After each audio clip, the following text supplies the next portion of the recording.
بسم اللہ الرحمن الرحیم۔ السلام علیکم۔ مکتب غامدی کی ایک اور نشست میں خوش آمدید۔ سلسلہ گفتگو 23 اعتراضات کی سیریز میں جاری ہے اور آج اس سلسلے کی ہم قسط نمبر 104 شروع کرنے جا رہے ہیں۔ قرات کے اختلاف کا موضوع زیر بحث ہے۔ اس موضوع کی آج 12ویں نشست آغاز کرتے ہیں۔ ہم سب بہت شکریہ آپ کے وقت کا۔ ہم سب اب تک جو کچھ 11 نشستوں میں آپ نے بیان کیا ہے وہ قرآن مجید کے ابتدا اور نزول سے لے کر ہمارے ہاتھ میں پہنچنے تک کے 4 مراحل ہوں، اس کے بعد جو کچھ ابتدا میں رخصت دی گئی، لہجوں کے اختلاف کو روا رکھا گیا، اس میں رسول اللہ صلی اللہ علیہ وسلم کی اجازت تھی، آپ کا پورا نقطہ نظر مکتب فراہی کیا کہتا ہے، مزار فرقان کی بحث، سب کچھ کو سن لینے کے بعد جو سب سے بڑا اعتراض، سب سے بڑی تنقید اس پورے کے پوری پریزنٹیشن پہ سامنے آتی ہے وہ یہ ہے کہ جو کچھ آپ نے فرمایا ایک روایت ہے، ایک حدیث ہے جو اس سب کو نگیٹ کر دیتی ہے، اور وہ روایت ہی کہتی ہے کہ انزل القرآن علی 7 احرف، کہ قرآن تو اترا ہی 7 قراتوں پر ہے۔ تو پھر یہ جو کچھ آپ نے فرمایا کہ پہلے مرحلے میں یہ ہوا، دوسرے میں یہ ہوا، پھر اس کے بعد آخری قرات کی گئی اور پھر عرض اخرہ کی قرات پر پابند کر دیا گیا، متن بھی ثبت ہے، قرات بھی ثبت ہے، ہمارے ہاتھوں میں پہنچ چکے، صحابہ بھی کرتے تھے۔ روایت ہی کہتی ہے کہ رسول اللہ صلی اللہ علیہ وسلم نے فرمایا کہ بھائی یہ تو اترا ہی 7 قراتوں پر ہے۔ تو مجھے بتائیے گا کہ جو کچھ آپ نے پیچھے فرمایا تھا اس کے بعد یہ روایت تو اس کی نفی میں کھڑی ہوئی ہے۔ میں اس روایت پر آپ جانتے ہیں کہ تنقید کر چکا ہوں۔ یہ تنقید میری کتاب میزان میں شائع ہو چکی ہے۔ اس سے پہلے کہ میں اس موضوع کی تحلیل کروں میں وہ تنقید آپ کے سامنے رکھ دینا چاہتا ہوں۔ ٹھیک، لیکن تنقید کے لیے ضروری ہے کہ روایت پڑھی جائے۔ میں نے وہاں یہ روایت موطا امام مالک سے نقل کی ہے، یہاں میں بخاری سے پڑھ رہا ہوں۔ اس روایت میں ایک واقعہ بیان ہوا ہے، بخاری میں یہ خصومات کے باب میں ہے اور اس کا رقم ہے 2419۔ روایت یہ ہے کہ عبد الرحمن بن عبد القاری یہ کہتے ہیں کہ سمعت عمر بن الخطاب یقول، میں نے عمر بن خطاب رضی اللہ عنہ کو کہتے ہوئے سنا۔ کیا کہتے ہوئے سنا؟ سمعت ہشام ابن حکیم ابن حزام یقرأ الفرقان علی غیر ما اقرأھا، یعنی عمر بن خطاب نے یہ کہا کہ میں نے ہشام بن حکیم بن حزام کو سورہ فرقان اس سے مختلف طریقے پر پڑھتے ہوئے سنا جیسے میں اسے پڑھتا ہوں۔ سمعت ہشام ابن حکیم ابن حزام وکان رسول اللہ صلی اللہ علیہ وسلم اقرانیھا فکدت ان اعجل علیہ، مجھے یہ رسول اللہ صلی اللہ علیہ وسلم نے پڑھائی تھی، یعنی میں نے براہ راست آپ سے پڑھی تھی، چنانچہ میں تو گویا ان پر ٹوٹ پڑنے کو ہوا۔ ثم امہلتہ حتی انصرف، پھر میں نے چھوڑ دیا یہاں تک کہ وہ نماز سے فارغ ہوئے۔ ثم لببتہ بردائہ، پھر ان کی چادر سے کھینچتے ہوئے میں ان کو لے گیا۔ فجئت بہ رسول اللہ صلی اللہ علیہ وسلم، اور میں رسول اللہ صلی اللہ علیہ وسلم کی خدمت میں لے کر پہنچ گیا۔ فقلت، میں نے جا کر عرض کیا، یا رسول اللہ انی سمعت ھذا یقرأ سورۃ الفرقان علی غیر ما اقرأتنیھا، یا رسول اللہ میں نے اس کو سورہ فرقان اس سے بالکل مختلف طریقے پر پڑھتے ہوئے سنا ہے جس طرح آپ نے مجھے پڑھائی تھی۔ فقال رسول اللہ صلی اللہ علیہ وسلم ارسلہ، رسول اللہ صلی اللہ علیہ وسلم نے فرمایا اسے چھوڑ دو۔ انہوں نے پکڑا ہوا تھا، چادر سے گھسیٹتے ہوئے لے گئے۔ ثم قال اقرا یا ہشام، حضور نے فرمایا ہشام پڑھو۔ قال اقرا التی سمعتہ یقرا، اس نے بالکل اسی طریقے سے پڑھ دیا جس طرح میں نے اسے پڑھتے ہوئے سنا تھا۔ فقال رسول اللہ صلی اللہ علیہ وسلم ھکذا انزلت، رسول اللہ صلی اللہ علیہ وسلم نے فرمایا ایسے ہی نازل ہوئی۔ ثم قال لی اقرا، پھر مجھ سے کہا پڑھو۔ فقرأتھا، میں نے بھی پڑھی، ظاہر ہے انہوں نے اسی طرح پڑھی جیسے انہوں نے رسول اللہ صلی اللہ علیہ وسلم سے سیکھی تھی۔ فقال، آپ نے میرے پڑھنے پر بھی وہی بات کہی، ھکذا انزلت، اسی طرح اتری۔ ان ھذا القرآن انزل علی 7 احرف فاقرؤوا ما تیسر من، یہ قرآن 7 حرفوں پر نازل کیا گیا ہے، لہٰذا جو بھی میسر ہو پڑھ لو۔ یہ روایت ہے۔ ٹھیک، اس روایت پر نقد کرتے ہوئے میں نے جو کچھ لکھا ہے میں وہ میزان ہی سے آپ کے سامنے رکھ دیتا ہوں۔ میں نے یہ لکھا ہے کہ اس روایت کے بارے میں ذیل کے چند حقائق اگر پیش نظر رہیں تو صاف واضح ہو جاتا ہے کہ یہ ایک بالکل بے معنی روایت ہے جسے اس بحث میں ہرگز قابل اعتماد نہیں سمجھنا چاہیے۔ بے معنی روایت ہے، یعنی نہ اس کا کوئی مدعا سمجھ میں آتا ہے، نہ اس کے بارے میں کوئی رائے قائم کی جا سکتی ہے، نہ کوئی ایسی بات کہی جا سکتی ہے جس پر دل مطمئن ہو جائیں کہ یہ فی الواقع کیا واقعہ ہے جس کو یہ روایت بیان کر رہی ہے۔ وہ حقائق میں نے اب ایک ایک کر کے یہاں بیان کر دیے۔ اول یہ کہ یہ روایت اگرچہ حدیث کی امہات کتب میں بیان ہوئی ہے، یعنی موطا میں نقل ہوئی ہے، جیسے کہ میں نے یہاں اس کو موطا ہی کے حوالے سے نقل بھی کیا ہے، ابھی میں نے بخاری سے اس کو پڑھ کے آپ کو سنایا۔ اول یہ کہ یہ روایت اگرچہ حدیث کی امہات کتب پہ بیان ہوئی ہے، لیکن اس کا مفہوم ایک ایسا معمہ ہے جسے کوئی شخص اس امت کی پوری تاریخ میں کبھی حل کرنے میں کامیاب نہیں ہو سکا۔ اچھا، یعنی جب آپ کوئی روایت پیش کرتے ہیں یا قرآن کی آیت پیش کرتے ہیں تو آخر 12-13 صدیاں ہمارے علم کی بڑی غیر معمولی صدیاں ہیں، وہ گزری ہیں۔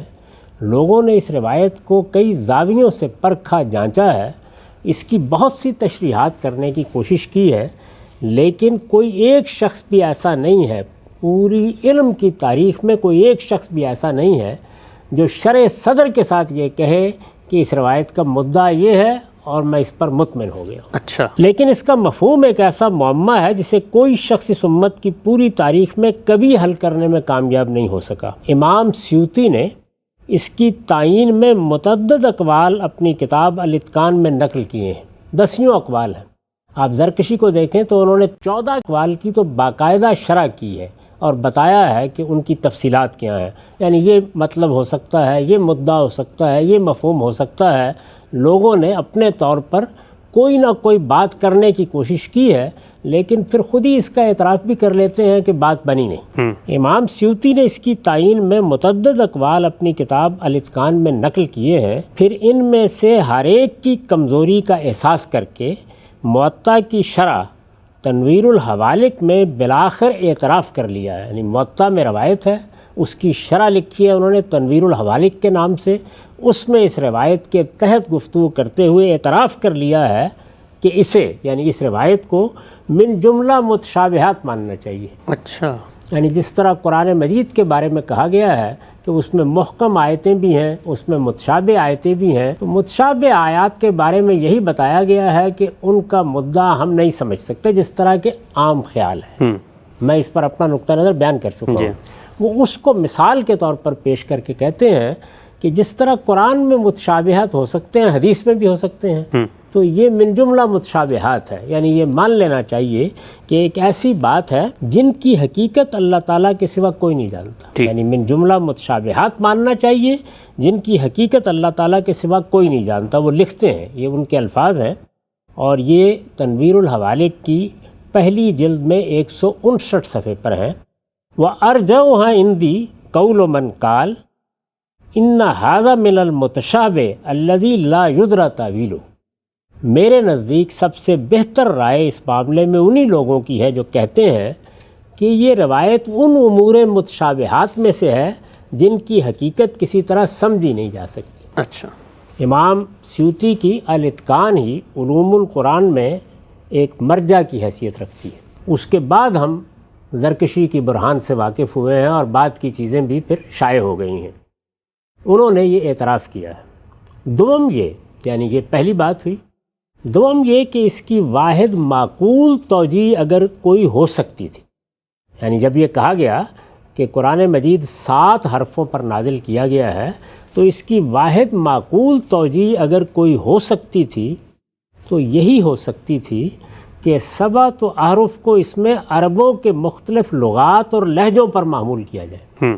یعنی قرآن مجید جب نازل ہوا تو وہ تو قرآن نے بتا دیا ہے کہ وہ قریش کی زبان میں نازل ہوا، رسالت میں آپ صلی اللہ علیہ وسلم کے لہجے میں اس کو پڑھا گیا، یہ بات تو خود قرآن سے واضح ہے، لیکن عربوں کے مختلف لہجے، عربوں کی مختلف بولیاں، اس کو اس پر محمول کر لیا جائے۔ یعنی 7 احرف کا مطلب یہ لے لیا جائے کہ یہ در حقیقت عربوں کے مختلف لہجے تھے یا ان کی بولیاں تھیں جن میں قرآن مجید کو پڑھنے کی اجازت دی گئی، تو یہ بات سب سے معقول بات کہی جا سکتی ہے۔ لیکن ہم دیکھتے ہیں کہ روایت کا متن ہی اس کی تردید کر دیتا ہے۔ اچھا، یعنی یہ بات تو بہت معقول ہے، سمجھ میں آتی ہے، کہی جا سکتی ہے، اگر یہ بات ہوتی تو کیا کہنے تھے، لیکن ہم دیکھتے ہیں کہ روایت کا متن ہی اس کی تردید کر دیتا ہے۔ ہر شخص جانتا ہے کہ ہشام اور عمر فاروق، یعنی ایک طرف سیدنا عمر ہیں اور دوسری طرف کون ہے؟ ہشام بن حکیم بن حزام۔ یہ دونوں بزرگ، یعنی جن کا یہاں ذکر ہوا ہے کہ ان میں اختلاف ہوا، ہشام نے قرات کی، وہ عمر رضی اللہ عنہ کی قرات سے مختلف تھی۔ ہر شخص جانتا ہے کہ ہشام اور عمر فاروق، جن دو بزرگوں کے مابین اختلاف کا ذکر اس روایت میں ہوا ہے، دونوں قریشی ہیں، جن میں ظاہر ہے کہ اس طرح کے کسی اختلاف کا تصور نہیں کیا جا سکتا، اس لیے کہ لہجے کا اختلاف تو اس وقت ہوگا جب قبیلہ مختلف ہو جائے گا، علاقہ مختلف ہو جائے گا۔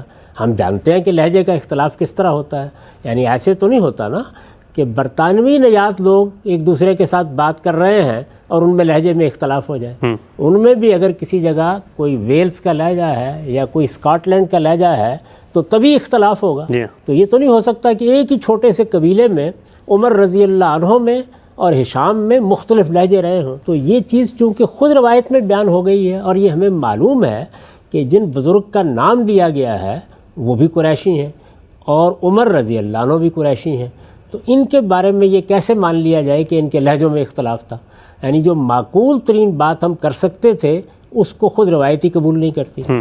سوم یہ کہ اختلاف اگر الگ الگ قبیلوں کے افراد میں بھی ہوتا تو انزلہ نازل کیا گیا کا لفظ اس روایت میں ناقابل توجیہ تھا، یعنی پھر بھی اگر یہ بات لہجوں کی بھی ہو تو یہ بات سمجھ میں نہیں آتی کہ لہجوں کے اختلاف کی اجازت دینا ایک اور بات ہے، لیکن پھر یہ انزلہ کیوں کہا گیا کہ قرآن نازل ہوا ہے یا نازل کیا گیا ہے؟ اس لیے کہ قرآن نے اپنے متعلق یہ بات پوری صراحت کے ساتھ بیان فرمائی ہے کہ وہ قریش کی زبان میں نازل ہوا ہے۔ یعنی یہ کیسے مان لیا جائے کہ قریش کی زبان میں جو کتاب نازل کی گئی اس کے ساتھ وہ فلاں اور فلاں قبیلے کی زبان میں بھی پوری نازل کی گئی؟ بظاہر جو روایت سے معلوم ہوتا ہے پھر نازل کیا گیا کا یہی مطلب لینا ہوگا۔ اس کے بعد یہ بات تو بے شک مانی جا سکتی ہے کہ مختلف قبیلوں کو اسے اپنی اپنی زبان اور لہجے میں پڑھنے کی اجازت دی گئی، یعنی اگر اس کو لہجے کے معنی میں لے لیا جائے یا لغت کے معنی میں، بولی کے معنی میں لے لیا جائے تو یہ بات تو مانی جا سکتی ہے کہ مختلف قبیلوں کو اجازت دی گئی کہ وہ اپنے اپنی زبان میں اپنے اپنے لہجے میں اس کو پڑھ لیں۔ لیکن یہ بات کس طرح مانی جائے گی کہ اللہ تعالیٰ ہی نے اسے مختلف قبیلوں کی زبان میں اتارا تھا؟ یعنی گویا یہ 7 مرتبہ اترا تھا، یا جبریل 7 مرتبہ اس کو اتارتے تھے، ایک مرتبہ قریش کی زبان میں، ایک مرتبہ کسی اور زبان میں، یہ کیسے مانا جائے؟ چہارم یہ کہ ہشام کے بارے میں معلوم ہے، یہ جو صاحب مختلف قرات کر رہے تھے جن کو سیدنا عمر پکڑ کر لے گئے، ہشام کے بارے میں معلوم ہے کہ فتح مکہ کے دن ایمان لائے تھے۔ لہٰذا اس روایت کو مانیے تو یہ بات بھی ماننا پڑتی ہے کہ فتح مکہ کے بعد تک رسول اللہ صلی اللہ علیہ وسلم کے جلیل القدر صحابہ، یہاں تک کہ سیدنا عمر جیسے شب و روز کے ساتھی بھی اس بات کا علم نہیں رکھتے تھے کہ قرآن مجید کو آپ چپ کے اس سے مختلف طریقے پر لوگوں کو پڑھا دیتے ہیں، جس طریقے سے وہ کم و بیش 20 سال تک آپ کی زبان سے علانیہ اس کو سنتے اور آپ کی ہدایت کے مطابق اسے سینوں اور سفینوں میں محفوظ کرتے رہے۔ بہت اہم بات۔ یعنی یہ ہشام فتح مکہ کے دن ایمان لائے ہیں، تو اس کا مطلب کیا ہوا؟ اس کا مطلب یہ ہوا کہ پہلی مرتبہ سیدنا عمر کو یہ معلوم ہوا ہے کہ قرآن تو مختلف قراتوں میں اترتا رہا ہے، تو یہ پہلی بار اس موقع پر کیوں معلوم ہوا؟ اتنا پرانا تعلق، شب و روز کے ساتھی، رسالت میں آپ صلی اللہ علیہ وسلم نے قرآن کہیں نازل ہونے کے بعد رکھ تو نہیں چھوڑا تھا، وہ روزانہ پڑھا جاتا تھا، نمازوں میں اس کی تلاوت ہوتی تھی، صحابہ خود سیکھتے تھے، وہ پڑھ کے سنایا جاتا تھا۔ یہ اتنا عرصہ گزر گیا، 20 سال گزر گئے، اور عمر رضی اللہ عنہ جیسے شخص کو کوئی باہر سے آدمی آیا، اس پر انکشاف ہوا، بات پھر بھی معقول تھی۔ عمر رضی اللہ عنہ جیسے شخص کو یہ معلوم ہی نہیں ہوا کہ چپ کے قرآن دوسری قراتوں پر یا دوسرے طریقوں پر بھی پڑھا دیا جاتا ہے۔ ہر شخص اندازہ کر سکتا ہے کہ یہ کیسی سنگین بات ہے اور اس کی زد کہاں کہاں پڑ سکتی ہے۔ یہ 4 نکات کی صورت میں میں نے اس پر تنقید کی تھی۔ اس روایت کو جس طرح یہ بیان ہوئی ہے، جس زاویے سے بھی آپ دیکھیے، یہ حقیقت ہے کہ ان 4 نکات کے جواب میں ایک حرف بھی نہیں کہا جا سکتا، اور اب تک کہا بھی نہیں گیا۔ میں یہ چاہتا ہوں کہ اس کے ساتھ ہی اسی مضمون کی ایک دوسری روایت بھی آپ سن لیں، وہ بھی اسی چیز کو بیان کرتی ہے، اور مجھے آگے چل کر اس کی حقیقت بھی آپ کو بتانی ہے۔ یہ دوسری روایت میں مسلم سے پڑھ رہا ہوں، صلاۃ المسافرین سے، اس کا رقم ہے 820۔ ابی بن کعب کی روایت ہے۔ یعنی پہلی روایت کن کے بارے میں تھی؟ اس امت کے جلیل القدر لوگوں میں سے ایک نہایت ممتاز شخصیت سیدنا عمر رضی اللہ عنہ کے بارے میں۔ دوسری روایت کس کے بارے میں ہے؟ ابی بن کعب رضی اللہ عنہ، جو قرآن کے سب سے بڑے عالم سمجھے جاتے تھے، یہ ان کے بارے میں کہتے ہیں کالا کنت فی المسجد، یعنی یہ ابی بن کعب بیان کر رہے ہیں، میں مسجد میں تھا، فدخل رجل یصلی، ایک آدمی آیا نماز پڑھنے، فقرأ قراءۃ انکرتها علیہ ثم دخل آخر، اس نے آ کے جو قراءت کی تو مجھے بالکل غلط لگی۔ پھر ایک دوسرا آدمی آ گیا، فقرأ قراءۃ سوا قراءۃ صاحبہ، اس نے آ کے اس سے بھی ایک مختلف قراءت کر ڈالی۔ فلما قضینا الصلاۃ، جب ہم نے نماز ختم کی، دخلنا جمیعا علی رسول اللہ صلی اللہ علیہ وسلم، تو ہم سب مل کے رسول اللہ صلی اللہ علیہ وسلم کی خدمت میں حاضر ہو گئے۔ فقلت، میں نے عرض کیا، ان ھذا قرأ قراءۃ انکرتها علیہ ودخل آخر فقرأ سوا قراءۃ صاحبہ، اس شخص نے قرآن کی ایک قراءت کی ہے، میں نے اس پر اعتراض کیا۔ ایک دوسرے صاحب آئے، انہوں نے اس سے بھی الگ ایک قراءت کر ڈالی۔ فأمرہما رسول اللہ صلی اللہ علیہ وسلم فقرأ، رسول اللہ صلی اللہ علیہ وسلم نے یہ سنا تو دونوں سے کہا کہ پڑھو۔ فحسن النبی شانہما، جب انہوں نے پڑھا تو رسول اللہ صلی اللہ علیہ وسلم نے دونوں کی تحسین کی، دونوں کے بارے میں کہا کہ ٹھیک پڑھا ہے۔ فسکت فی نفسی من التکذیب ولا اذ کنت فی الجاہلیہ، یعنی میرے دل میں اس موقع پر رسالت مآب صلی اللہ علیہ وسلم کے معاملے میں تکذیب کا خیال پیدا ہوا، یعنی آپ کو جھٹلا دینے کا، آپ کی نبوت کا انکار کر دینے کا خیال پیدا ہوا، اور ایسا سخت خیال پیدا ہوا کہ کبھی جاہلیت میں بھی اس درجے میں نہیں پیدا ہوا تھا۔ فلما رأى رسول اللہ صلی اللہ علیہ وسلم، پھر جب رسول اللہ صلی اللہ علیہ وسلم نے دیکھا ما قد غشینی، کہ یہ مجھ پر کس چیز کا غلبہ ہو گیا ہے، ضرب فی صدری، تو میرے سینے پر ہاتھ مارا، ففزت عرقا، اور میں پسینہ پسینہ ہو گیا، وکأنما انظر الی اللہ عز وجل فرقاً، گویا میں ایک گھبراہٹ کی کیفیت میں اللہ تعالیٰ کو دیکھ رہا ہوں، یہ کیفیت میری ہو گئی۔ فقال علی، پھر آپ نے فرمایا، یا ابی ارسل الیہ ان اقرأ القرآن علی حرف، میری طرف یہ پیغام بھیجا گیا تھا، یعنی جبریل امین لے کے آئے تھے کہ قرآن کی قرأت ایک ہی حرف پر ہوگی۔ فرددت الیہ ان حون علی امتی، لیکن میں نے جواب بھیجا کہ میری امت پر سہولت کی جائے، میری امت کو رعایت دی جائے۔ فرد علیہ الثانیہ، دوبارہ مجھ سے کہا گیا کہ اقرأوا علی حرفین، اچھی بات ہے 2 حرفوں پر پڑھ لیں۔ فرددت الیہ، میں نے پھر وہی درخواست کی، ان حون علی امتی، کہ میری امت کو سہولت دی جائے۔ فرد علیہ الثالثہ، تیسری بار جواب دیا گیا، اقرأوا علی 7 حرف، اچھا تم 7 حرفوں پر پڑھ سکتے ہو۔ یہ روایت بھی بالکل وہی روایت ہے، لیکن اس میں جو قیامت گزری ہے وہ میں نے آپ کے سامنے رکھ دی کہ ابی بن کعب جیسا شخص جو قرآن کا سب سے بڑا عالم ہے، یہ بات اتنی غیر معقول تھی اور ایسی تکلیف دہ تھی کہ وہ یہ کہتے ہیں کہ میرے دل میں رسالت مآب صلی اللہ علیہ وسلم کی نبوت کے معاملے میں وہ خیال پیدا ہو گیا جو کبھی جاہلیت میں بھی پیدا نہیں ہوا تھا، اور وہ جھٹلا دینے کا خیال تھا، وہ تکذیب کا خیال تھا۔ اس سے آپ اندازہ کر سکتے ہیں کہ جس وقت یہ واقعہ بیان ہو رہا ہے، اگر اس واقعے کو مان لیجئے تو اس وقت جو صحابی مخاطب ہے اس کی سمجھ میں بھی نہیں آ رہا، اس کے لیے بھی ناقابل فہم ہے کہ یہ کیا بات کہی جا رہی ہے۔ اللہ کی کتاب قرآن مجید، ہم اس کو پڑھتے رہے ہیں، آج ہمیں اچانک بتایا جا رہا ہے کہ ہمیں جو سکھایا گیا، ہمیں جو پڑھایا گیا وہ بھی درست ہے اور یہ بھی درست ہے۔ یعنی اس وقت بھی روایت کو دیکھیے، وہ آپ کو بتا رہی ہے کہ اس وقت اس جلیل القدر صحابی، قرآن کے بڑے عالم کی سمجھ میں بھی یہ بات نہیں آئی، اور جیسے کہ میں نے عرض کیا اس کے بعد 12 صدیوں میں بھی کسی کی سمجھ میں نہیں آئی کہ آخر یہ ہو کیسے سکتا ہے۔ اور دونوں بڑے آدمی ہیں، یعنی سیدنا عمر مسلمانوں کی قیادت میں بہت بڑے آدمی ہیں، ہر شخص جانتا ہے، اور ابی بن کعب صحابہ کے علماء میں بہت بڑے آدمی ہیں۔ دونوں کی رسالت مآب صلی اللہ علیہ وسلم کے ساتھ لمبی رفاقت ہے، دونوں کی طرف لوگ دین کے لیے، قرآن کے لیے رجوع کرتے ہیں، دونوں پر کیا گزری ہے یہ اس روایت سے واضح ہو گیا۔ تو یہ روایت صرف یہ نہیں بتا رہی کہ یہ بات کے علماء کی سمجھ میں نہیں آئی، یہ میری یا آپ کی سمجھ میں نہیں آئی، یہ بتا رہی ہے کہ خود ابی بن کعب کو بھی اسے سمجھانے کے لیے ایک خرق عادت واقعے کا سہارا لینا پڑا۔ یعنی رسالت مآب صلی اللہ علیہ وسلم نے ان کے سینے پر ہاتھ مارا، جیسے کہ روایت بیان کر رہی ہے، اس کے بعد کہیں جا کے ایمان بحال ہوا۔ تو اب سوال یہ ہے کہ ہما شما یہ ایمان کس طرح بحال کرائیں؟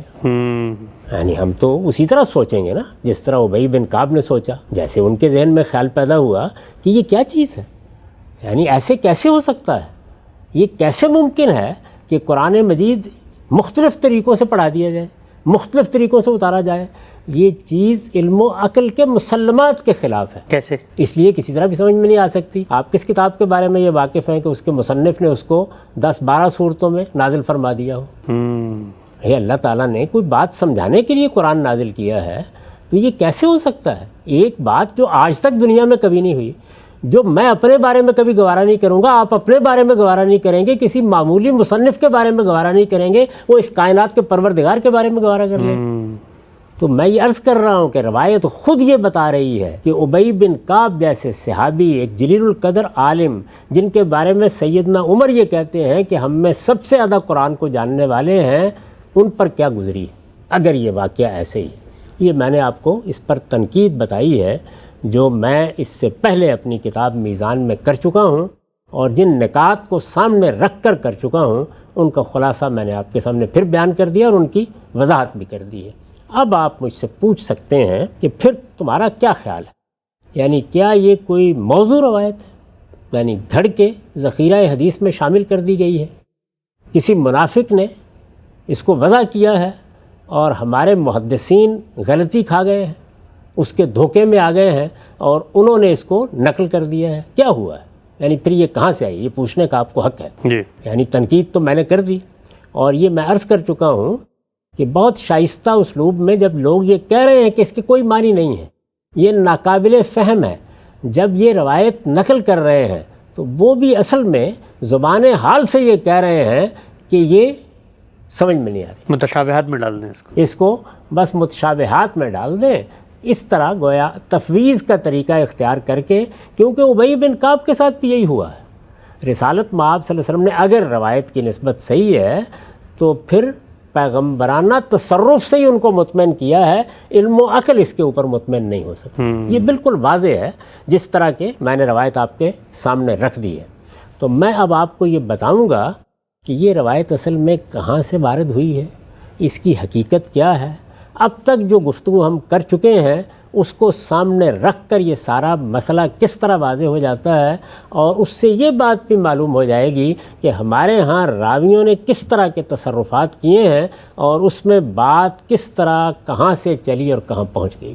اس موضوع کی تحلیل کے لیے اب جو کچھ میں عرض کرنے والا ہوں اس کے لیے میری درخواست ہے کہ تھوڑی دیر کے لیے ان دونوں روایتوں کو بھول جائیے۔ اچھا، یہ سمجھ لیجئے کہ آپ نے ان کو سنا ہی نہیں ہے، اور اصل بات کو سمجھنے کے لیے پوری توجہ کے ساتھ یہ دیکھیے کہ معاملہ کہاں سے شروع ہوا ہے اور کس طرح یہاں تک پہنچا ہے۔ میں نے پہلی گفتگو میں آپ کو یہ بتایا تھا کہ رسالت مآب صلی اللہ علیہ وسلم نے جب لوگوں کو قرآن پڑھ کے سنایا ہے پہلے مرحلے میں، تو دو چیزوں کی رعایت دی گئی، یا دو چیزوں کے معاملے میں رخصت دی گئی، ایک لہجوں کے معاملے میں، اور دوسرے یہ کہ جس کے پاس بھی قرآن کا متن لکھا ہوا ہے وہ اسے اپنے طور پر پڑھ سکتا ہے۔ 2 چیزوں کی رخصت دی گئی۔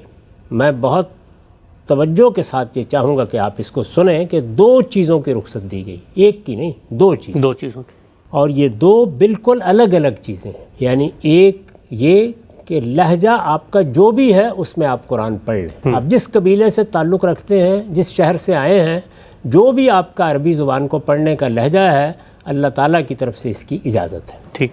اور دوسرے یہ کہ جو متن آپ کے پاس موجود ہے وہ ظاہر ہے کہ عربی رسم الخط میں لکھا ہوگا، اس کو اپنے فہم کے مطابق اور اپنے علم کے لحاظ سے پڑھ سکتے ہیں۔ یہ بات اچھی طرح یاد ہے؟ جی ہاں، یاد۔ اب یہ دیکھیے کہ یہی بات ہے کہ جو رسالت مآب صلی اللہ علیہ وسلم نے مختلف موقعوں پر کہی بھی، لوگوں کو اس کے بارے میں توجہ بھی دلائی، کچھ معاملات بھی آپ کے سامنے پیش ہوئے۔ یہ ساری چیزیں علم و عقل کی روح سے بالکل معمول کی چیزیں، یعنی جب یہ کہا جائے گا تو مختلف لوگ آ کے سیکھیں گے بھی، اجازت بھی طلب کریں گے، اور اس کے بارے میں کچھ سوالات بھی پیدا ہوں گے۔ دونوں طرح کی چیزیں ہوں گی، یہ اس کا ناگزیر تقاضا ہے۔ لہجوں کے بارے میں اس سے پہلے ہم گفتگو کر چکے ہیں، اور میں یہ بتا چکا ہوں آپ کو، اور بڑی تفصیل کے ساتھ بتا چکا ہوں، محض ربط کلام کے لیے عرض کر رہا ہوں کہ یہ ہر زبان میں مختلف ہوتے ہیں، اس وقت بھی ہیں۔ یعنی یہ ایسی چیز نہیں ہے کہ ہم ماضی کی کوئی داستان سنا رہے ہیں، اور اگر آپ کسی بھی زبان کے بارے میں گفتگو کر رہے ہوں تو بعض اوقات اس کے بڑے بڑے لہجے متعین بھی ہو جاتے ہیں۔ مثلا ہماری پنجابی زبان ہے، پنجابی زبان میں اگر آپ مجھ سے پوچھیں تو میں یہ کہوں گا کہ اس کا ایک ماجھے کا لہجہ ہے، اس کا ایک کالر کا لہجہ ہے، اس کا ایک بار کا لہجہ ہے، اس کا ایک پوٹھواری لہجہ ہے، اس کا ایک سرائیکی لہجہ ہے۔ اس طرح 5-7 لہجے گنوائے جا سکتے ہیں۔ اردو زبان کے بارے میں بھی کہا جا سکتا ہے کہ اس کا ایک یو پی کا لہجہ ہے، ایک اس کا لکھنؤ کا لہجہ ہے، ایک اس کا دہلی کا لہجہ ہے، اور اب اس کا ایک لہجہ پنجاب کے لہجے کے طور پر بھی پیدا ہو رہا ہے۔ انگریزی زبان کے بارے میں ہر شخص واقف ہے، یہ امریکی لہجہ ہے، یہ برطانوی لہجہ ہے، اور ہم کہتے ہیں، اور آج کل تو کہتے ہیں کہ یہ انڈین ایکسنٹ ہے، یعنی یہ ہندوستانی لہجہ ہے یا یہ پاکستانی لہجہ ہے۔ تو ہر زبان میں چند متعین لہجے جن کو گنوایا جا سکتا ہے وہ ہوا کرتے ہیں، اور ان کے بارے میں گفتگو بھی عام طور پر ہوتی ہے۔ رسالت مآب صلی اللہ علیہ وسلم نے لہجوں کے بارے میں جب اجازت دی ہے تو ظاہر ہے کہ یہ اجازت اللہ تعالیٰ کی طرف سے اجازت کے بغیر نہیں دی جا سکتی۔ یہ تو بالکل واضح بات ہے۔ یعنی اگر اللہ تعالیٰ کی طرف سے قرآن نازل ہو رہا ہے اور وہ قریش کی زبان میں نازل ہو رہا ہے، اور رسالت مآب صلی اللہ علیہ وسلم کے لہجے ہی میں اس کو پڑھ کے سنایا جا رہا ہے، تو اب اگر یہ اجازت طلب کی جائے کہ مختلف لوگوں کو اپنے اپنے لہجے میں پڑھنے کی اجازت دے دی جائے، تو یہ اللہ کی کتاب ہے، اللہ تعالیٰ ہی سے پوچھا جائے گا۔ اللہ تعالیٰ سے جب پوچھا جائے گا تو ظاہر ہے کہ آپ کے علاقے میں یا آپ کے گرد و پیش میں یا آپ کے دائرہ دعوت میں جو لہجے ہوں گے انہی کے بارے میں پوچھا جائے گا۔ جیسے میں نے ابھی پنجابی زبان کے 5-6 لہجے آپ کو گنوا دیے، تو اسی طریقے سے عربوں کے ہاں بھی کچھ متعین لہجے ہوں گے۔ یہ بات ہم ان کی کتابوں میں پڑھتے بھی ہیں، تاریخ عرب میں بھی بیان ہوتی ہے، روایتوں میں بھی اس کا ذکر آتا ہے کہ مختلف قبیلوں کے مختلف لہجے تھے، اور یہ ہم جانتے ہیں۔ علم نحو کی کتابوں میں دیکھیے کہ ان لہجوں کے کچھ نمونے بھی نقل کر دیے جاتے ہیں کہ لوگ کس طریقے سے اسی زبان کو بولتے تھے۔ میں یہ بھی عرض کر چکا ہوں کہ لہجے سے کوئی فرق نہیں پڑتا، یعنی مدعا معنی وہ وہی رہتے ہیں۔ ہم جب آپ آج کے لہجے میں قرآن پڑھتے ہیں، یعنی میرا لہجہ یا آپ کا لہجہ، اگر ہم تجوید سے واقف نہ ہوں تو وہ بھی قرآن کے مدعا پر اثر انداز نہیں ہوتا، وہ لہجہ ہی ہوتا ہے۔ یہ لہجہ الگ ہو سکتا ہے، میرا اور ہو سکتا ہے، آپ کا اور ہو سکتا ہے۔ یہ اس وقت بھی جائز تھا، یہ اب بھی جائز ہے، اور میں یہ کہہ چکا ہوں آپ کو کہ ہمارے جو بڑے بڑے قراء ہیں جنہوں نے یہ قراءتیں نقل کی ہیں، انہوں نے جہاں لہجہ نقل کیا ہے، اور زیادہ تر لہجہ ہی نقل کیا ہے، جس کو قراءت کی اصطلاح میں اصول کہا جاتا ہے، زیادہ تر لہجہ ہی نقل کیا ہے۔ یعنی یہ کہ اس حرف کو کیسے ادا کرنا ہے، اس کو کیسے ادا کرنا ہے، جنہیں ادا کی کیفیات کہتے ہیں، اس کو میں بھی مانتا ہوں، آپ بھی مانتے ہیں، اس کا انکار کرنے کی بھی کوئی وجہ نہیں۔ تو رسالت مآب صلی اللہ علیہ وسلم نے اسی کے لیے درخواست کی۔ اس کے لیے جو لفظ استعمال کیا گیا ہے، میں نے ابھی تنقید کرتے ہوئے یہ کہا کہ اس لفظ کو اگر لہجے کے معنی میں لے لیا جائے تو یہ سب سے معقول بات ہے۔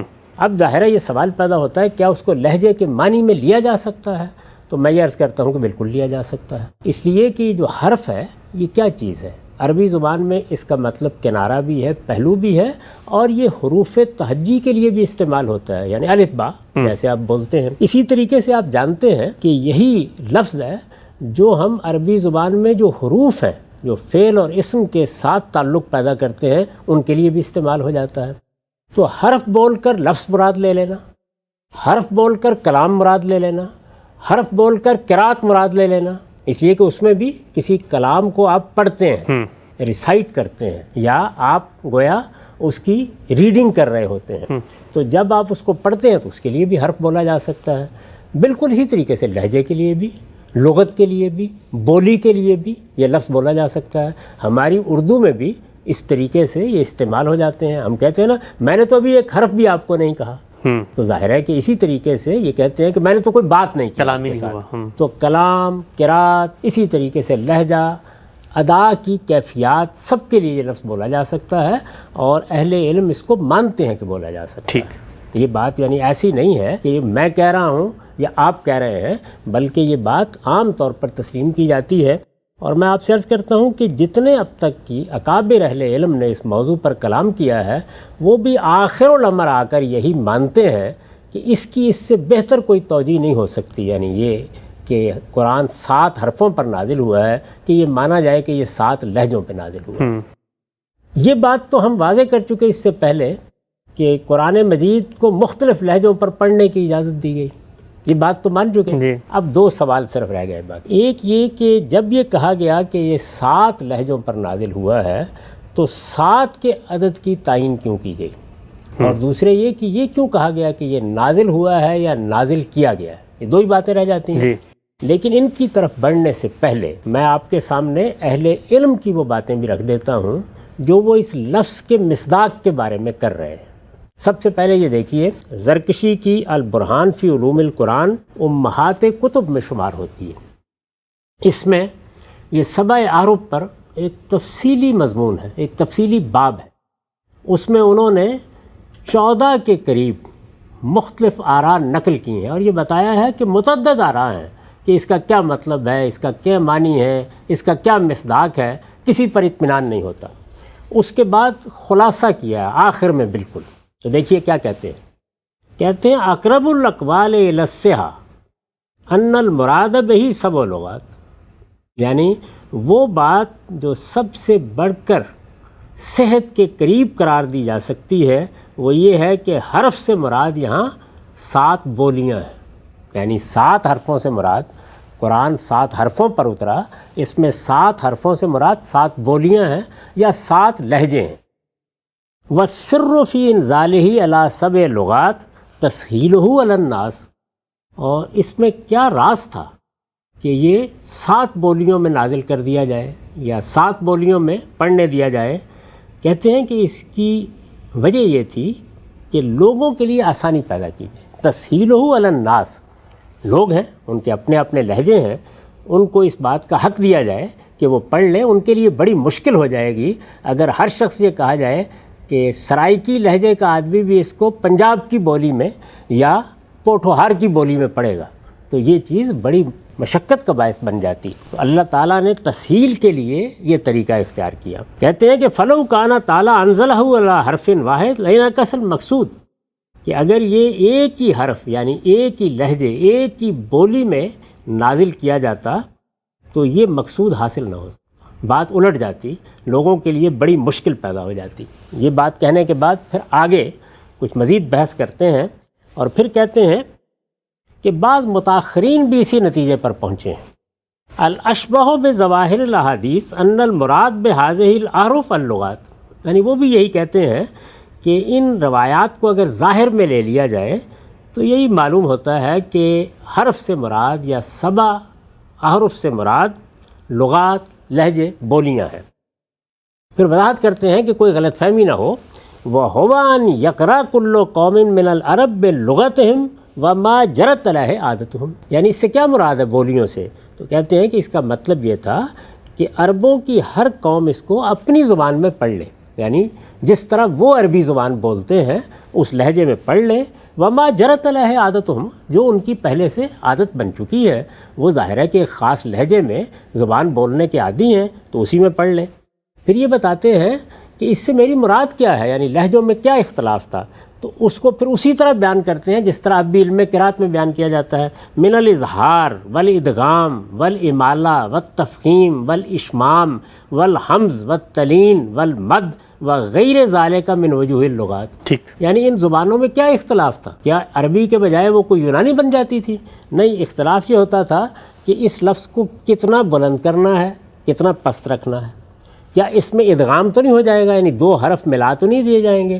لفظ میں امالہ تو نہیں ہوگا، اس میں کسی چیز کو ذرا پر انداز میں تو نہیں بیان کیا جائے گا؟ اس کی مختلف صورتیں، یعنی کیفیت ادا، یہ سب ادا کی کیفیتیں ہیں جن کو انہوں نے آگے بیان کر دیا ہے۔ تو وہ یہ کہتے ہیں کہ سب سے بہتر تعویل، سب سے بہتر توجیہ، سمجھ میں آنے والی بات اگر ہو سکتی ہے تو وہ یہی ہو سکتی ہے۔ اس کے بعد مزید کہتے ہیں وَقَالَ الْإِنزَالُ عَلَىٰ أَحْرُفِ السَّبْعِ تَوْصِيَةٌ مِّنَ اللَّهِ وَرَحْمَةً عَلَى الْأُمَّةِ، یعنی یہ اللہ تعالیٰ کی طرف سے بڑی وسعت اور عنایت بھی تھی اور اس امت پر رحمت بھی تھی۔ اِذْ لَوْ كُلِّفَ كُلُّ فَرِيقٍ مِّنْهُمْ تَرْكَ لُغَتِهِ وَالْعُدُولَ عَنْ عَادَةٍ نَشَوْا عَلَيْهَا مِنَ الْإِمَالَةِ وَالْحَمْزِ وَالتَّلِين وَالْمَدِّ وَغَيْرِهِ لَشَقَّ عَلَيْهِمْ، اس لیے کہ اگر لوگوں کو یہ ذمہ داری دی جاتی، یہ تکلیف دی جاتی کہ ہر فریق یا ہر قوم یا ہر قبیلہ اپنی لغت یا اپنی بولی کو چھوڑ دے اور اس عادت سے عدول اختیار کر لے جس پر اس کی نشو و نما ہوئی ہے، یعنی نئی زبان، نیا لہجہ اختیار کر لے، یعنی وہ اگر امالہ کرتا ہے تو نہ کرے، حمز کے لیے یعنی حمزہ کے لیے کوئی ایک طریقہ ہے ان کے یہاں بولنے کا تو اب یہ طریقہ اختیار کرے، اسی طرح پھر انہوں نے وہی مثالیں دینی ہیں، یعنی وہی کیفیت ادا کی مثالیں۔ یعنی جب آپ ایک حرف کو نکالتے ہیں، مخارج سے نکالتے ہیں، جب اس کی آواز نکلتی ہے تو اس کی مختلف صورتیں ہیں، تو کہتے ہیں اگر ان کو یہ تکلیف دی جاتی اور ان کو اس کا مکلف ٹھہرایا جاتا کہ وہ یہ کریں، لشق علیہم، تو یہ چیز ان کے لیے بڑی مشقت کا، ہم بھی نہیں پڑھ سکتے پھر تو آج، ہم بھی نہیں کر سکتے۔ تو یہ گویا انہوں نے بتا دیا کہ اس کی بہترین توجیہ یہی، اور میں نے عرض کیا ہے کہ زبان کے لحاظ سے، لغت کے لحاظ سے اس پہ کوئی استبعاد نہیں ہے، یعنی حرف کا لفظ اس معنی میں استعمال ہو سکتا ہے۔ تو ادا کی کیفیات، اس وقت بھی جو قراتیں، مختلف قراتیں پڑھائی جاتی ہیں، ان میں 90% یہی چیز ہے، یعنی مختلف کیفیات ادا ہیں۔ اور میں عرض کر چکا ہوں کہ اس پر نہ امام فرائی کو کوئی اعتراض ہے، نہ مجھے کوئی اعتراض ہے، نہ کوئی اعتراض کی وجہ ہے، ہم سب اس طریقے سے پڑھتے ہیں۔ اس پر وہ مزید یہ کہتے ہیں کہ یہ جو اجازت دی گئی ہے، اس میں اگر روایتوں میں بھی آپ دیکھیں تو یہ بات سمجھ میں آ جاتی ہے کہ غالباً اس کا باعث یہی ہے کہ لہجوں کے اختلاف کو اس طریقے سے رسالت مآب صلی اللہ علیہ وسلم نے ایک سہولت کے طور پر اختیار کیا ہے۔ ٹھیک، اس سے آپ اندازہ کر سکتے ہیں کہ لہجے کے معاملے میں صرف میں نہیں بلکہ اس سے پہلے کے اہل علم بھی مطمئن ہیں کہ اگر حرف کو لہجے کے معنی میں لے لیا جائے تو اس میں یعنی اتنی بات میں کہ قرآن 7 حرفوں پر نازل ہوا، کوئی اشکال باقی نہیں رہتا، بات سمجھ میں آتی ہے، معقول بات لگتی ہے۔ اسی کے ایک دوسرے پہلو کو دیکھیے، اور وہ یہ کہ جو 7 کا عدد ہے، میرے نزدیک اگرچہ اس کے لیے کوئی بڑے تردد کی ضرورت نہیں، ابھی میں نے بتایا کہ خود پنجاب کے 5-6 لہجے میں گنوا سکتا ہوں، یہ بالکل ممکن ہے کہ بڑے بڑے لہجے 7 ہی رہے ہوں، لیکن اس میں بھی ہمارے پاس عبداللہ بن عباس رضی اللہ عنہ کی ایک روایت ہے۔ اس طرح کے آثار ہمارے ہاں موجود ہوتے ہیں اور اہل علم اس کو نقل کرتے ہیں۔ یہ میرے سامنے اس وقت الجامع الکامل فی الحدیث الصحیح شامل ہے، اس میں عبداللہ بن عباس رضی اللہ عنہ کا یہ اثر نقل کیا انہوں نے۔ وہ کہتے ہیں کہ نزل القرآن علی 7 لغات۔ دیکھیے، ایک تو یہ کہ اس اثر میں بھی یہ بیان کیا گیا ہے کہ ابن عباس بھی یہی سمجھتے تھے کہ اس سے مراد کیا ہے، یعنی 7 بولیاں، 7 لہجے، اور وہ یہ کہتے ہیں کہ منہا 5 بلغات الاجز من الحوازن، اس میں سے 5 تو زیری حوازن کے لہجے تھے، و2 لسائر العرب، اور 2 باقی اہل عرب کے لہجے تھے۔ تو انہوں نے گویا یہ بھی بتا دیا کہ 7 ہی بڑے بڑے لہجے تھے، اس سے زیادہ بھی ہوں گے لیکن بڑے بڑے لہجے عربوں کے ہاں یہی 7 تھے۔ تو اس وجہ سے اس میں یہ 7 کا لفظ یا 7 احرف کی تعبیر آ گئی ہے کہ 7 حرفوں پر قرآن مجید نازل کیا گیا۔ اب اس کے بعد ایک تیسری چیز یہ ہے کہ نازل کیا گیا۔ نازل کیا گیا جب آپ اس کو دیکھتے ہیں تو 2 پہلوؤں سے اس کو سمجھا جا سکتا ہے۔ ایک تو یہ کہ جس وقت اللہ کے پیغمبر نے یہ درخواست کی کہ میری امت پر رعایت کی جائے، رخصت دی جائے، اور وہ لوگ جو مسلمان ہو رہے ہیں، مختلف قبیلوں سے آ کے مسلمان ہو رہے ہیں، ان کو اپنے اپنے لہجے میں پڑھنے دیا جائے۔ جب یہ درخواست کی تو اس کے جواب میں جبریل چونکہ قرآن مجید لے کے آ رہے تھے، صورت کر کے لے کے آ رہے تھے، پورا تو ایک وقت میں نازل نہیں ہو جاتا تھا، تو انہوں نے کسی موقع کے اوپر اسے ان 7 لہجوں میں پڑھ کے یہ کہہ دیا کہ یہ آپ سمجھیں کہ یہ 7 لہجوں میں اترا ہے، اس لیے آپ اجازت دے دیں اس بات کی۔ یہ بھی پورا امکان ہے، اس لحاظ سے انزلہ کا لفظ بالکل مطابق واقعہ ہو جائے گا۔ اس کے لیے ضروری نہیں ہے کہ پورا قرآن 7 مرتبہ یا 7 لہجوں میں پڑھ کے سنایا گیا ہو۔ اس موقع پر اگر ایک سورہ یا قرآن کا ایک چھوٹا سا حصہ بھی اس طریقے سے پڑھ دیا گیا ہے تو لفظ کا استعمال درست ہوگا۔ دوسری چیز یہ ہے کہ ان میں سے بھی کچھ نہیں ہوا، بلکہ اجازت ہی کو یہاں انزلہ سے تعبیر کر لیا گیا۔ یہ ایسے ہی ہے جیسے ہم رسالت باب صلی اللہ علیہ وسلم کے قول سے بھی آپ کا حکم اخذ کرتے ہیں، فعل سے بھی حکم اخذ کرتے ہیں، اور جن چیزوں کو آپ نے نہ قول میں بیان کیا نہ فعل میں ہم نے دیکھی، بلکہ کسی نے کیا اور آپ نے تصویب فرما دی، یعنی اس چیز سے روکا نہیں، اس کو برقرار رکھا، اس کو بھی آپ ہی کی ہدایت، آپ ہی کا حکم مان لیا جاتا ہے، اور اس میں بھی یہ تعبیر کر لی جاتی ہے کہ یہ رسالت مآب صلی اللہ علیہ وسلم کا حکم ہے۔ تو یہ بالکل ممکن ہے کہ اسی چیز کو سامنے رکھ کر یہ انزلہ کا لفظ استعمال کر دیا گیا ہو۔ یہ تینوں چیزیں، یعنی یہ کہ حرف لہجے کے معنی میں ہے، یہ بات کہ سبا سے کیا مراد ہو سکتی ہے، یہ لازم نہیں ہے کہ اس میں ابن عباس رضی اللہ عنہ کے اثر ہی پر انحصار کیا جائے۔ وہ میں نے مثال کے طور پر پیش کر دیا کہ وہ بھی یہی بات کہہ رہے ہیں، یعنی دونوں باتیں اس اثر میں واضح ہو گئی ہیں۔ یہ کہ وہ یہ کہتے ہیں کہ یہ لہجوں کا اختلاف ہے یا بولی کا اختلاف ہے، اور دوسرے یہ کہ 7 بڑے لہجے تھے اور انہوں نے اس کو بیان بھی کر دیا ہے۔ یہ جو بات میں نے آپ سے عرض کی ہے کہ لہجے تھے، لہجوں میں پڑھنے کی اجازت دی گئی، یہ اجازت ناگزیر تھی، یہ آج بھی ناگزیر ہے۔ اس کو جس طریقے سے زرکشی نے بیان کیا، دوسرے اہل علم کے حوالے دیے، وہ میں نے آپ کے سامنے رکھ دیے ہیں۔ اس دور میں بھی آ کر ہمارے ہاں جو لوگ محدثین کے طریقے پر چیزوں کو سمجھتے ہیں، اسی نتیجے پر پہنچے، یعنی جو آخری بات کہی جا سکتی ہے اور معقول ترین بات کہی جا سکتی ہے، وہ ان تمام امور میں وہی بات ہے جو میں نے آپ کے سامنے رکھ دی کہ اس کو لہجے کے معنی میں لیا جائے۔ یہ دیکھیے، یہ اعظمی ہے، کتاب وہی ہے، الجامع الکامل فی الحدیث الصحیح شامل۔ ہمارے دور کا یہ ایک بڑا غیر معمولی کام ہے، اور یہ محدثین میں سے ہے، یعنی ان کا نقطہ نظر وہی ہے۔ یہ قرآن مجید کی تدوین کے مختلف مراحل بیان کرتے ہوئے آخر میں خلاصہ بیان کر رہے ہیں۔ کہتے ہیں لقد تمت کتابت القرآن الکریم فی حیات النبی فی اجزاء متفرقہ، یعنی قرآن مجید کے لکھنے کا کام نبی صلی اللہ علیہ وسلم کی زندگی میں پایہ تکمیل کو پہنچ گیا تھا، لیکن اجزاء متفرق تھے، یعنی ایک مجلد میں اس کو نہیں کیا گیا تھا۔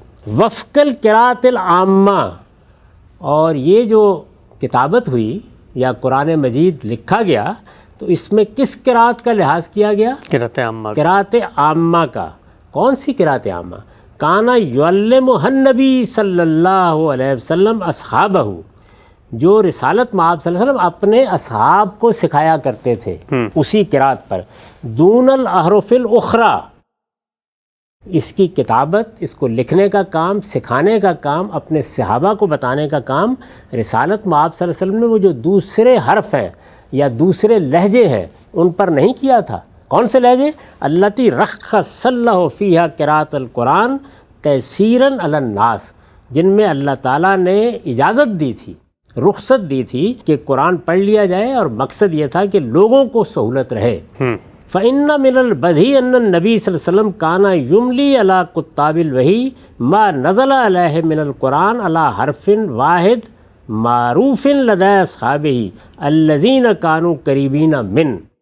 یہ تو بڑی بدیہی سی بات ہے کہ نبی صلی اللہ علیہ وسلم جب لوگوں کو قرآن لکھاتے تھے، یعنی آپ پڑھتے تھے، لوگ لکھتے تھے جو لکھنے والے تھے، جو قرآن بھی آپ پر نازل ہوتا تھا وہ نازل بھی ایک ہی حرف پر ہوتا تھا، اور وہ حرف وہی تھا جو آپ کے صحابہ کا حرف تھا یا آپ کے صحابہ کا لہجہ تھا جو آپ کے قریب تھے۔ بخلاف تعلیم، تعلیم کی بات الگ ہے کہ کسی کو سکھانے کے لیے آپ کسی دوسرے لہجے میں بھی پڑھ دیں۔ فَإِنَّهُ كَانَ يُعَلِّمُ مَنْ جَاءَ إِلَى الْمَدِينَةِ مِنْ قَبَائِلَ مُخْتَلِفَةٍ بِحَرْفٍ مَعْرُوفٍ عِنْدَهُمْ مِنَ الْأَحْرُفِ السَّبْعِ۔ البتہ وہ 7 لہجے جو بڑے بڑے قبائل کے تھے، ان میں کوئی شخص مدینے میں جب آ جاتا تھا سیکھنے کے لیے تو اس کو آپ یہ لہجے سکھا دیتے تھے، اور احرف 7 کے آگے لکھتے ہیں اللہجات السبع۔ وہ وہاں مجرور ہے تو اسی طرح پڑھیے من الاحرف السبع اللہجات السبع المعروفہ بجزیرۃ العرب۔ تو اس طرح انہوں نے بھی گویا اسی بات کو خاتمہ کلام کے طور پر اختیار کر لیا ہے کہ یہی لہجے تھے، مختلف قبیلوں کے لہجے تھے، یہ جزیرۃ العرب کے لہجے تھے۔ رسالت میں آپ صلی اللہ علیہ وسلم نے ان میں اللہ تعالیٰ سے درخواست کی کہ قرآن پڑھنے کی اجازت دی جائے، آپ کو یہ اجازت دے دی گئی، آپ نے یہ اجازت لوگوں کو دی۔ اس میں ایک زائد بات یہ کہتے ہیں کہ حضور خود بھی جب تعلیم دیتے تھے اور کوئی آدمی کسی دوسرے قبیلے سے آیا ہوتا تھا تو اس کو اسی لہجے میں پڑھنے دیتے تھے۔ اس کے یہ معنی بھی ہو سکتے ہیں کہ پڑھنے دیتے تھے، اور یہ بھی کہ آپ خود بھی پڑھ دیتے تھے، اگر اس کو مان لیا جائے کہ آپ باقی لہجوں پر قدرت رکھتے تھے۔ لیکن میرے نزدیک بات اتنی سی ہے کہ پڑھنے کی اجازت دیتے تھے، یعنی آپ اپنے لہجے میں پڑھتے تھے اور دوسرا آدمی اپنے لہجے میں اس کو سیکھتا تھا، اور چونکہ آپ کے سامنے پڑھ رہا ہوتا تھا اور آپ اس کی تصویب کر رہے ہوتے تھے تو یہ گویا آپ کی بھی تعلیم بن جاتی تھی۔ تو اس سے یہ بات بالکل واضح ہو جاتی ہے کہ وہ معقول ترین بات جو کہی جا سکتی ہے اس کے بارے میں وہ یہی ہے کہ رسالت میں آپ صلی اللہ علیہ وسلم نے جب یہ کہا کہ انزل القرآن علی 7 احرف، تو اس سے مراد قرآن مجید کو عربوں کے مختلف لہجوں میں پڑھنے کی اجازت ہے۔ یہی بات اہل علم سمجھ رہے ہیں، یہی معقول ترین بات ہے، اور میں اس سے پہلے بڑی تفصیل کے ساتھ آپ کو بتا چکا ہوں کہ یہ اجازت دی گئی۔ اس کے لحاظ سے آگے روایتیں بھی ہوئیں، ہمارے قاری حضرات بھی انہی لہجوں کو منتقل کرتے ہیں، اصلاً ان کی قراتوں میں یہی منتقل کیے جاتے ہیں۔ امام فراہی نے بھی انہی کے بارے میں کہا کہ ان کا انکار کرنے کی کوئی وجہ نہیں ہے، اس کا انکار کرنے کی میرے نزدیک بھی کوئی وجہ نہیں ہے، اور میں نے اسی لیے جب تنقید کی تھی تو وہاں یہ کہا تھا کہ اگر اس سے لہجہ مراد لے لیا جائے تو پھر یہ معقول ترین بات ہے جو کہی جا سکتی ہے۔ یہ ایک معاملہ ہوا۔ دوسرا معاملہ کیا تھا؟ دوسرا معاملہ یہ تھا کہ وہ لوگ جو قرآن مجید کا متن لکھا ہوا پڑھتے تھے اس کے حفاظ نہیں تھے۔ پھر عرض کر دوں یہ بالکل مختلف معاملہ ہے اس سے۔ وہ حفاظ نہیں تھے تو جب پڑھتے تھے لکھا ہوا ہے تو اس کو اسی طرح پڑھتے تھے جس طرح ہم عربی زبان کی کتاب پڑھیں گے، تو ہمارا عربی زبان کا علم اور ہمارا جملے کا یا جملے کے محل کا فہم وہ ہماری قرات کا باعث بن جائے گا۔ تو اس طرح ہر شخص کی اپنی ایک ریڈنگ وجود میں آ جاتی تھی۔ ایسا ہی اب بھی ہوتا ہے۔ اگر میرے سامنے بھی آپ قرآن مجید کو مجرد کر کے رکھ دیں تو میں ظاہر عربی زبان کے اپنے علم کی روشنی میں اور جو کچھ میں سمجھوں گا اس کی رعایت سے میں پڑھوں گا۔ اور میں نے یہ عرض کیا تھا کہ یہ تو خصوصی اہتمام ہے جو قرآن کے بارے میں کیا گیا ہے، ورنہ باقی دنیا کی ساری کتابیں اسی طرح پڑھی جاتی ہیں۔ وہ جو اختلافات ہیں یعنی لہجے کے نہیں بلکہ جو لوگوں نے اپنے طور پر قرات کی ہے وہ اختلافات ہیں، ان کو بھی رسول اللہ صلی اللہ علیہ وسلم کے سامنے پیش کیا گیا۔ یعنی ایسا ہوا نا کہ کسی آدمی نے اپنے طور پر قرات کی تو معاملہ آپ کے سامنے پیش کیا گیا، اس کی بھی آپ نے اجازت دی۔ سہو و نسیان کے معاملے میں نہیں، سہو و نسیان بھی اور اپنا فہم بھی، دونوں چیزیں ہیں۔ اس لیے کہ جب آپ کسی متن کو پڑھیں گے، جیسے میں نے بتایا کہ میں پڑھتا ہوں آج، تو میری قرات آپ کی قرات سے کسی جگہ مختلف ہو جائے گی، کیونکہ اس میں میرا زبان کا علم اور میرا جملے کا یا جملے کے محل کا فہم داخل ہو جائے گا۔ تو دونوں پہلوؤں سے جب لوگوں نے اس کو پڑھا اور خود حضور کے سامنے بھی کسی موقع پر وہ پیش کیے گئے اور پڑھا تو آپ نے تصویب فرمائی۔ اس کے اوپر تردد بھی ہو سکتا ہے کسی کو، یعنی کہہ سکتے ہیں کہ رسالت میں آپ صلی اللہ علیہ وسلم کیوں تصویب فرما رہے ہیں جبکہ قرآن مجید تو اس طرح نازل ہوا ہے، ایسے پڑھنا چاہیے، لیکن آپ نے پہلے مرحلے میں تصویب بھی فرمائی، اجازت بھی دی، اس لیے کہ یہ بھی تکلیف مالا یطاق ہو جاتی کہ لوگوں کو پابند کیا جائے کہ سب کے سب حفظ کریں ایک شرط کے ساتھ۔ اس کے بعد یعنی یہ کہ سب کے سب حفظ کریں، اس کا اگر پابند کیا جائے لوگوں کو تو اس کا مطلب جانتے ہیں کہ کوئی بھی نہیں کر سکے گا پہلے مرحلے میں، یعنی پھر لوگ سب کے سب بیٹھیں گے اور حفظ کریں گے۔ کیا آج سب لوگ حفظ کرتے ہیں؟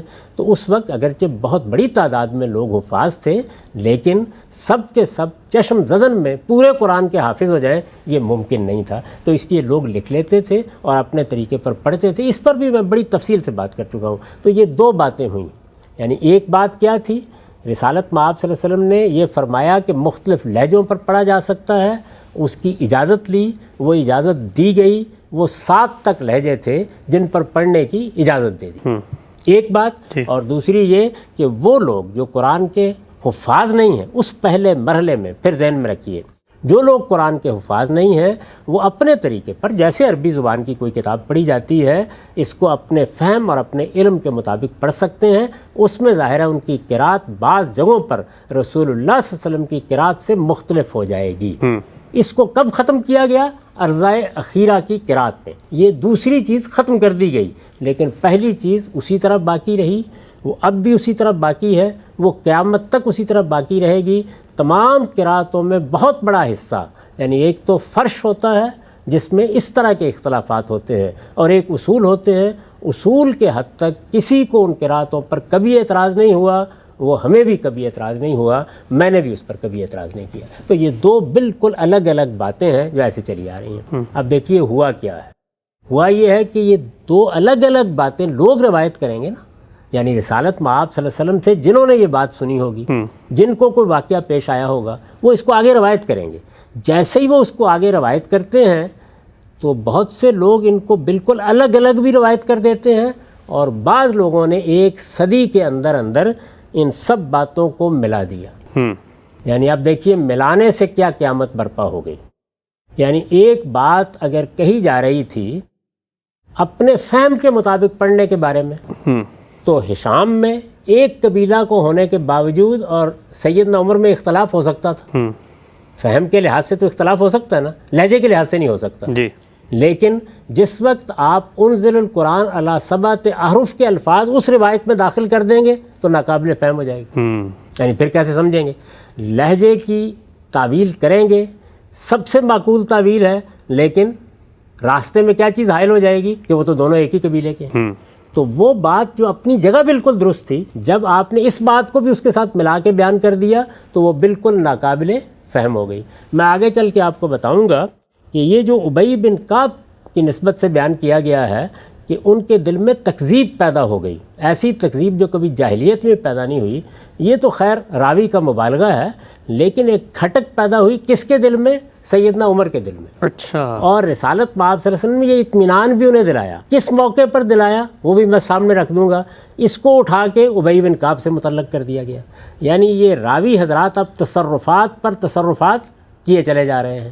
تو یہ صورت ہے کہ ایک بات اپنی جگہ بالکل درست ہے، دوسری بات بھی اپنی جگہ بالکل درست ہے، ان دونوں کو آپ خلط مرد کر کے ملا کر ایک روایت بنا دیں، ایک قصہ بنا دیں، تو نہ پہلی بات سمجھ میں آئے گی نہ دوسری بات سمجھ میں آئے گی۔ یہ بالکل وہی ہوا ہے ان روایتوں کے ساتھ جو رب الفضل کی روایتوں کے ساتھ ہوا ہے، اور میں نے قانون معیشت میں اپنی کتاب میزان میں تحلیل کر کے بتایا کہ وہاں بھی یہی ہوا کہ دو الگ الگ باتیں رسالت مآب صلی اللہ علیہ وسلم نے فرمائی تھیں، ایک بات سے ایک حصہ لے کے ادھر ڈال دیا راویوں نے، ادھر سے ایک حصہ لے کے ادھر ڈال دیا راویوں نے، اس کے نتیجے میں پوری بات ناقابل فہم ہو گئی۔ اور یہ حقیقت ہے کہ اس وقت ہم مسلمانوں کے علماء میں کوئی شخص بھی رب الفضل کی کوئی معقول توجیہ کرنے کی پوزیشن میں نہیں ہے۔ یہاں بھی یہی ہوا ہے، پوری مسلمان امت عاجزی کے ساتھ کھڑی ہو گئی ہے کہ یہ کیا چیز ہے، یہاں تک کہ میں نے آپ کو بتایا کہ لوگوں نے یہ تک کہہ دیا کہ اس کو امور متشابہات میں سمجھ لیا جائے۔ کوئی چیز نہیں ہوئی، دونوں باتیں اپنی جگہ بالکل درست تھیں۔ یعنی لہجوں کے معاملے میں رخصت الگ سے بیان ہوئی تھی، اور لوگوں کے اپنے فہم کے مطابق پڑھنے کی رخصت ارضائے اخیرہ سے پہلے الگ سے بیان ہوئی تھی۔ راویوں نے یہ بات سنی، ایک بات یہاں سے سنی، ایک بات وہاں سنی، دونوں کو ملا کر جب ایک روایت بنا دیا گیا اور ادھر کی بات ادھر اور ادھر کی بات ادھر داخل کر دی گئی، تو یہ روایتیں بالکل ناقابل فہم ہو گئیں۔ اور میں آپ کے سامنے یہ دونوں طرح کا مواد رکھ دوں گا، یہ بتاؤں گا کہ وہ بات رسالت مآب صلی اللہ علیہ وسلم تھے جن راویوں نے الگ الگ بیان کی ہے، انہوں نے وہ بات کیسے بیان کی ہے اور یہ بات کیسے بیان کی ہے۔ یعنی یہ بات کہ مختلف لہجوں میں پڑھنے کی اجازت دی گئی، یہ کیسے بیان کی ہے الگ سے، اور یہ کہ رسالت مآب صلی اللہ علیہ وسلم نے یہ رخصت دی کہ لوگ اپنے فہم کے لحاظ سے قرات کر سکتے ہیں، جو اگرچہ میری قرات سے مختلف ہوگی لیکن اس وقت وہ ان کے لیے جائز ہے۔ یہ بات بھی الگ سے بیان ہوئی ہے، دونوں باتیں بالکل الگ الگ رکھیں، بالکل قابل فہم ہیں، سمجھ میں آتی ہیں، ان میں سے کسی کا انکار کرنے کی کوئی ضرورت نہیں، ملا دیں تو پھر یہ روایتیں کسی لحاظ سے بھی قابل فہم نہیں رہتی۔ اب مجھے صرف یہ کرنا ہے کہ میں دونوں طرح کا مواد آپ کے سامنے رکھ دوں۔ ہم سب دو الگ الگ پہلوؤں سے دو الگ الگ باتیں تھیں جن کو ملا کر جب ایک روایت میں بیان کیا گیا تو میزان میں آپ نے اس کی تنقید کی۔ وہ دونوں پہلو اپنی جگہ پر موجود ہیں، لہجوں میں مختلف طریقے سے جب لوگ کیفیت ادا کی صورتیں سامنے آتی ہیں اس کی یاد دی گئی، اور کہیں پر صاحب وہ نسیان ہو جاتا ہے یا آدمی اپنے فہم سے کچھ چیز پڑھتا ہے اور وہ غلط ہو جاتا ہے تو ذخیرہ سے پہلے اس کی بھی یاد تھی۔ دو الگ الگ باتیں کیسے ذخیرہ حدیث میں بیان ہوئی ہیں، غامدی صاحب کے اس دعوے کو مزید جانیں گے۔ وقت یہاں پہ ختم ہوتا ہے، اب تک آپ کا بہت شکریہ۔